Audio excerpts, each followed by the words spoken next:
こんにちは、皆さん本日はお忙しい中、こちらのセミナーに、ご参加いただきましてありがとうございます。本日はですね、健康管理検定、中小企業の法令遵守編という内容でですね、私大北からお送りをさせていただきますので、どうぞよろしくお願いします。まず簡単に自己紹介をさせてください。私ですね、大北健一郎と申します。株式会社アイケアにて、健康経営アドバイザーとして従事しております。これまでですね、主に50人から200人規模の企業を担当しておりまして、延べ150社以上ですねの企業の、お客様に対して、コンサルティングを、させていただきました。なので特に直近ですね、この200人以下の企業のですね、課題感とかご状況というところは私としてはよく知っているような、状況となっております。私だけではなくてですね、弊社そのものも、比較的中小企業といいますか200人以下の企業様が多くてですね、これまで、コンサルティングをした企業数でいうと1000社を超えております。でかつ弊社の健康管理システムケアリーですねを導入いただいている企業様のうち、およそ 70% 以上が実は200人以下の企業様ということもございますので、サービス自体もこういった中小企業の皆様に、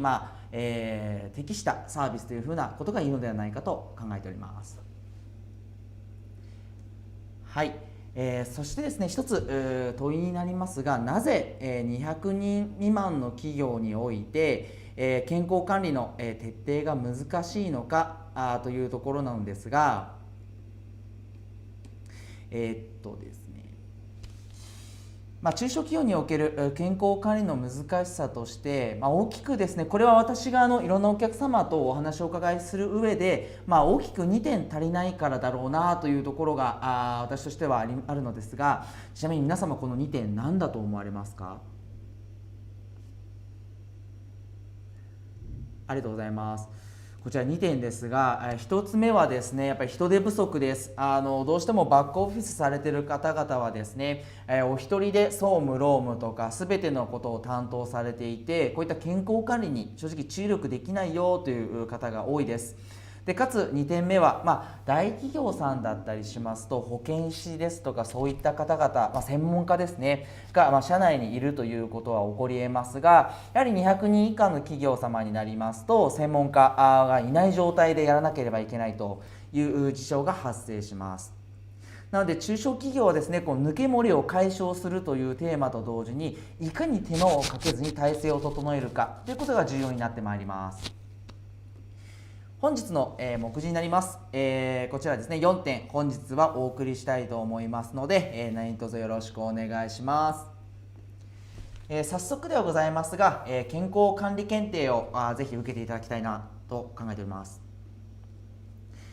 本日はですね、書籍やインターネットではなかなか答えが見つからない、健康管理の法令遵守ということで10問ご用意させていただきました。で特にこの10問はですね、私がコンサルティングをさせていただく中で、よくお客様からいただくご質問だったりとか、そういったですね現場に即した内容になっておりますので、その上で受けていただけると、非常に嬉しいです。で、90秒ですね、時間を設けますので、メモをご用意いただきまして、10問、丸×だったり数字だったりしますので、ご自身のですね回答を忘れないように、書いたりですとかメモしていただければと思います。それでは画面を移します。では今からですね90秒お計りしますので、ぜひ回答してみてください。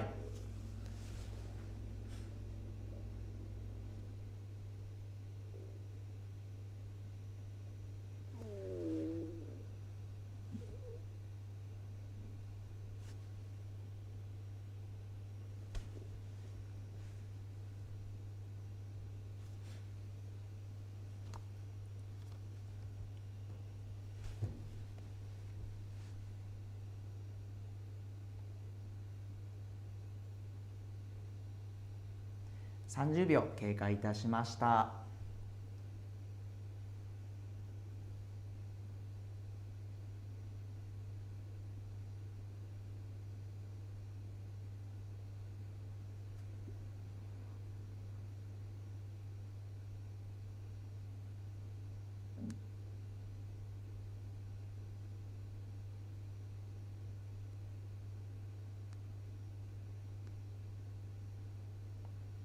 1分経過いたしました。あと残り30秒になります。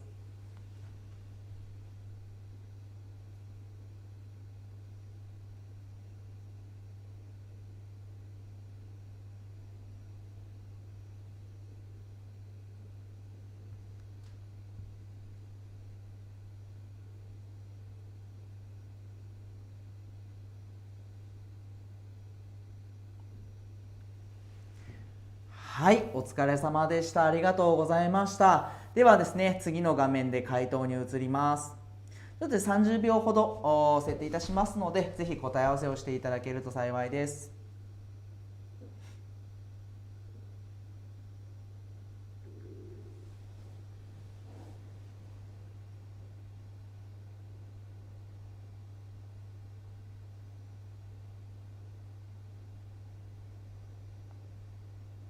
残り10秒になります。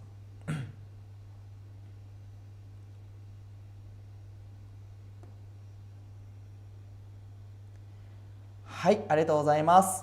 いかがでしたでしょうか。次のページ移ります。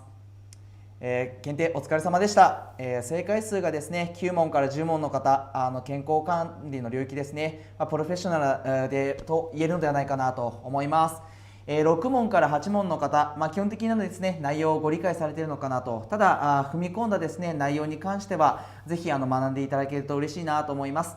正解数0問から5問、5問以下の方々ですね、ちょっと危険ですというふうにさせていただきました。自社の健康管理において抜け漏れがある可能性が高いです。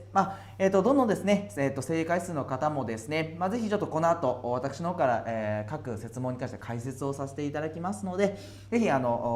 かお持ち帰りいただければと知識をと考えております。それでは、私の方から解説をさせていただきます。まず1問目ですね、衛生委員会に関しての、設問を設けさせていただきました。衛生委員会、委員長と衛生管理者のですね、兼務ができるかという内容になってます。こちらですね、丸×にさせていただいていたのですが、本来ですね、ちょっとお勧めしないというような回答になります。委員長はですね、議事の進行と決定事項の決裁者、衛生管理者は巡視などの具体的な業務の担当者で、役割が全く違うということがありますので、できれば別々のご担当を設けていただく方が好ましいです。そちらをですね、図に表しますと、このような形ですね。委員長、こちら決裁権のある方なので、役員ですとか部門長、もしくは代表の方がされることが多いです。と衛生管理者、左側ですね。またちょっと次のページいきます。この2箇所、ここが同じになっていいのかという設問ではありましたが、別々の方が好ましいです。ただですね、これ実はですね、弊社も労働基準監督署の方に確認をさせていただいたりしたんですけれども、結構ですね、その管轄というか労基によってですね、おっしゃる内容が若干違ったりですとか、ご担当によって見解が違うということもですねありましたので、もしですね自社皆さんのですね会社さんで衛生委員会の衛生管理者と委員長ですねが同じ方がやられているというケースの場合はですね、念のため直接管轄の労基にご確認されることをお勧めします。2問目ですね、産業医の衛生委員会の参加は義務ではない。これはですねまるで義務ではないです。ただですね、衛生委員会の適切な運営ですとか、健康施策への指導、ご助言をいただくためにも、ぜひ参加していただくことが望ましいと言えます。3問目、ストレスチェックにて誰が高ストレスか企業側は把握することができないということですが、こちらで把握することができません。ストレスチェックの結果は個人情報となりますので、ご本人が開示同意しない限り企業側は閲覧、把握することはできないです。でこのあたりですね、実はちょっと補足にはなりますが、結構お客様からですねストレスチェックやりっぱなしになってしまっていて、なかなかメンタルヘルスの対策が取れないというふうにお伺いするのですが、こういったですね個人情報のため企業側が高ストレス者を把握できないというところもですね、そういったやりっぱなしのストレスチェックの大きな要因にもなってたりします。次4問目、ストレスチェックはアルバイトを含め全従業員に受けさせなければならないという内容ですが、結論ですね、全従業員とは限らないです。こちらですね、図に出させていただきましたが、基本的はですね、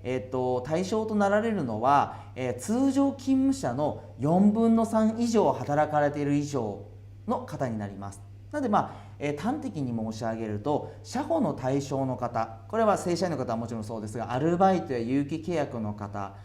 で4分の3以上、つまり社保の対象の方の場合は実施の義務が生じるというふうにご認識いただければと思います。